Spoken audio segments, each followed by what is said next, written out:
So let's start cracking it up. And now I can try and get that thing out. And I don't have a bearing puller, so I'm kind of in a jam.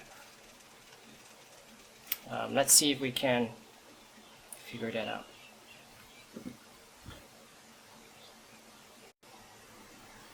I'm back with a solution to not having a bearing puller. This is a very simple, cheap binder clip. I've got tons of these in the office, and you can actually remove a little metal link here. Okay, toss that, I don't need that. And then we can kind of squeeze these two points together, and actually it's got quite a bit of tension on it.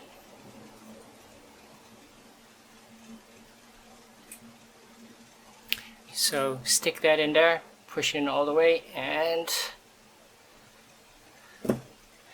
I got myself a really cheap bearing puller.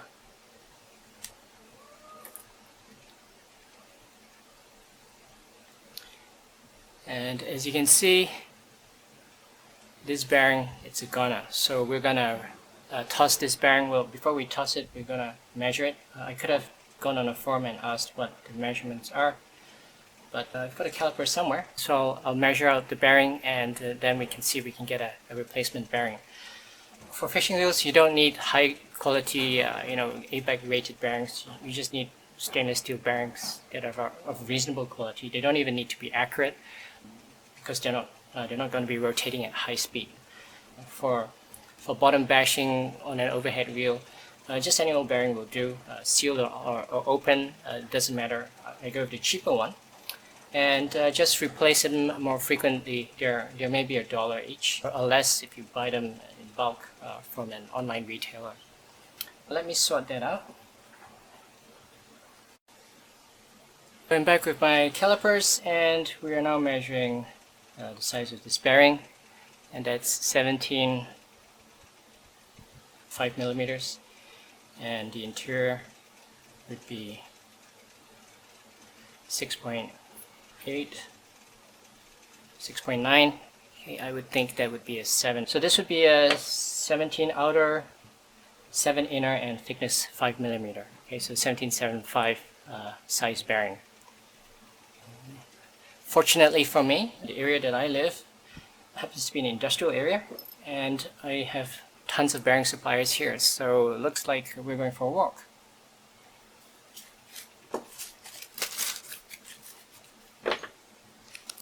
Okay, so we are back from down the street, and I've got my new replacement bearing. It rotates really smooth. This was cheap. This cost me $5 because I bought one. I think you can get them for like 50 cents if you buy them in bulk from an online retailer, but I don't think I want to wait another 2 weeks for someone to send me bearings in the mail. I spent the money, and hopefully I can take the reel out and go fishing this weekend. So this is a 7 by 17 by 5 bearing. Okay, they go by inner diameter, outer diameter, and then thickness. So the inner diameter was 7mm, followed by 17mm outer diameter, and thickness of 5mm.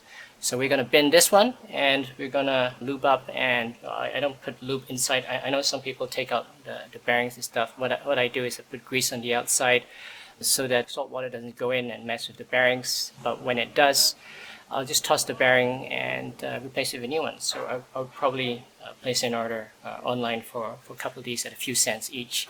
So when I do my maintenance later on, I'll just bin this one, and I don't have to do any maintenance on it.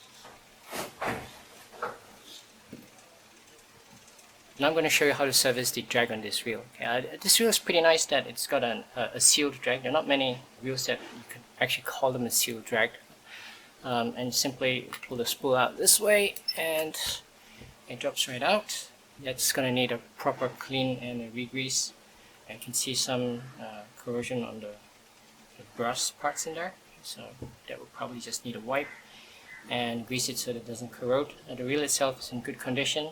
This pin actually moves. We can take out that pin and we can remove the entire shaft. Okay, I'm not sure if I want to do that right now. The thing about these sealed drags, the drag's actually built into the spool, is that some people over tighten them. We have to be careful about which way to turn to open it up. this drag, the spool on the side, it actually has teeth, and these teeth can be used as a good indicator as to whether or not the spool sits properly inside the reel, because if it doesn't, these teeth will run along the inside of the spool, and then you'll cause roughness here, as well as the teeth get worn out, and you know that that your reel kind of isn't sitting squarely inside your reel. That's not a big problem, really. You can sand it down, these reels, but the problem is then you don't have something to grip in order to open the spool. So I'm just going to see which way the spool twists. Okay, and so it actually comes out this way. It's a fine screw thread, so when we're putting it back together, we've got to be careful that we line up the threads properly before we really cinch it down. Okay, so quite a number of turns before it actually comes out. And what do you know, it actually looks really good. That is fantastically clean for a reel that's got its main truss bearing completely completely messed up and corroded. This is the drag plate, so you need to keep that clean if you want to have a dry drag. And in this particular case, I can see nothing's gone in. The drag's old, it's compressed. This guy's probably stored his reel with the drag in strike position. This bearing looks really clean as well. So basically he's never opened it up. Okay, it runs, so I'm not going to remove the shaft. We can actually remove the shaft and put in more Belleville's washers if we want to mess with the drag curve. I haven't used this reel yet, so I don't know whether or not I'm actually happy with the drag curve on that. But the older Shimano reels, they were great out of the box. So if this guy hasn't done any work on it, which it doesn't seem like he's even maintained it, then everything should be in its original shape. The only worry I have is that maybe if he stored this reel with the drag on, which is under compression, well, I can see that his drag washer is really flattened.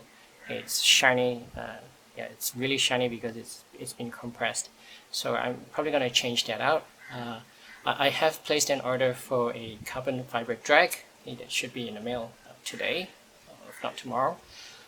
You don't have to buy. Okay, I paid quite a bit for it. So I paid $50 for the reel. I paid $5 for the replacement truss bearing, and I paid another $20, and $20 is Singapore dollars. So yeah, do the math. Yeah, 50 Singapore dollars for a reel is really cheap, right? It's probably like 25 euros. I'm probably going to replace that. The reason I don't use the generic one on this reel, okay, I have carbon fiber drag sheets, the HT100 drag material, but it's difficult to cut notches, which is why I had already gone in and placed an order for that. Otherwise, I could just cut out a ring. These have ears on them.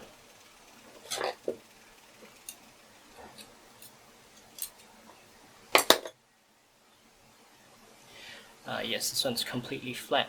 Okay, these have dog ears on them that help the drag to, I'm not sure if you can see that, maybe a little darker background.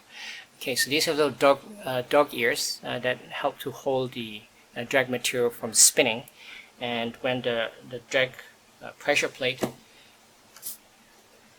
presses on it, then it generates heat and generates friction and heat, and basically the rotation motion goes in heat. I'm not going to explain all that kind of stuff. Okay. Right, so I'm going to bin this, and I'm going to replace that with the new washer.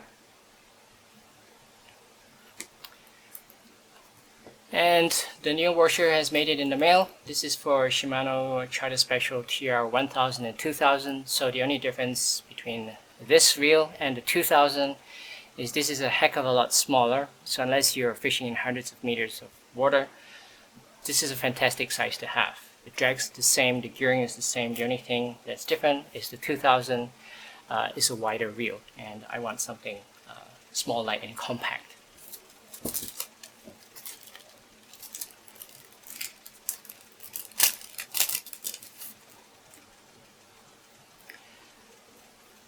So I'm comparing to make sure that I actually did get what I asked for. The sizes match up perfectly. Yeah, so I always make sure that I've got the right part before I bin the old part. And normally I throw all the parts that I don't want out of one project, and then only after I'm happy with the new install, then I'll take that bag of trash and then I'll bin everything. I don't keep the old stuff. Question as to whether we should run these wet or dry.